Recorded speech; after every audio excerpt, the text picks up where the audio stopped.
Magandang araw klase! Ngayong araw, ang tatalakayin natin ay tungkol sa isang estratehiya sa pagtuturo. Ito ay learner-centered, kumbaga kahit na estratehiya sa pagtuturo, ang focus pa rin niya ay mga estudyante ang mismong gumagalaw at ang mga teachers dito ay facilitators lamang. Ang pagtuturo ng estratehiya ay isang mahalagang aspeto ng edukasyon na naglalayong magbigay ng mas malalim na pag-unawa at kasanayan sa mga mag-aaral upang maging mas epektibo at mapanlikha sa kanilang pag-aaral. Makinig, magbasa, matuto at magsaya. Ako si Binibining Ruby Pagaduan. Handa na ba kayo? Tara, umpisahan na nating pag-aralan ang tungkol sa isang estratehiya na maaari nating gamitin. Ngayon, pag-uusapan natin kung paano nga ba gamitin ang estratehiyang ito. Pamilyar ba kayo sa larawang ito? Ngayon ay ating pag-uusapan kung paano nga ba gamitin ang estratehiyang ito na ating tatawaging makatotohanan o di makatotohanan. Kasama si Detective Conan, samahan at tulungan niyo akong tukuyin kung ang mga pahayag ay makatotohanan nga ba o di makatotohanan. Makikita niyo rito na mayroong 10 kulay from 1 to 10. Ang bawat kulay na iyan ay mayroong nakatagong katanungan. Ang bawat isa ay mamimili ng isa mula sa 10 kulay. Ang kanyang napili ay pipindutin ni teacher at lalabas ang katanungan na kanyang sasagutin. Halimbawa, si Student 1, pinili ang kulay green.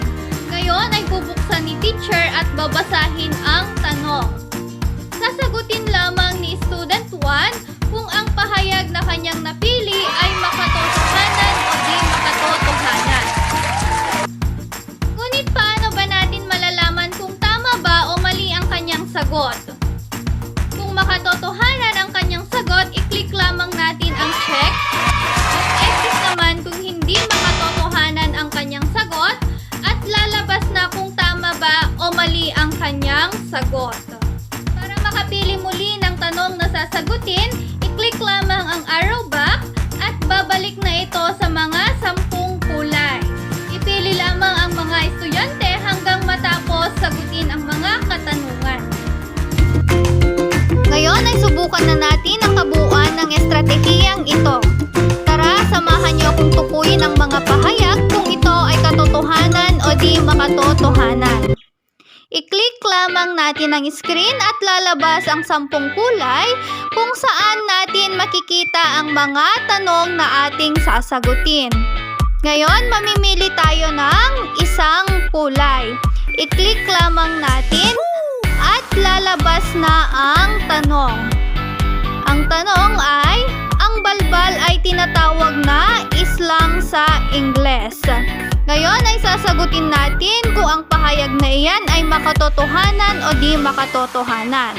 So, ang sagot natin diyan ay makatotohanan. Kaya i-click lamang natin ang check at tama ang ating sagot.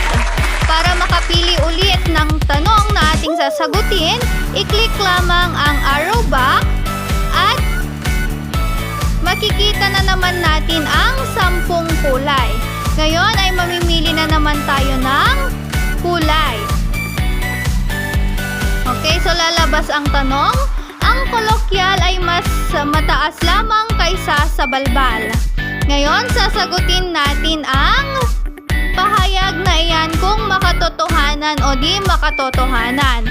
So, ang sagot natin ay makatotohanan, kaya i-click natin ang check.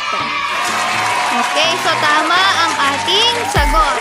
Para makapili ulit tayo ng tanong, i-click lamang ulit natin ang box at mamimili ulit tayo ng ibang kulay hanggang sa matapos natin sagutan lahat ng tanong na nasa loob ng 10 kulay.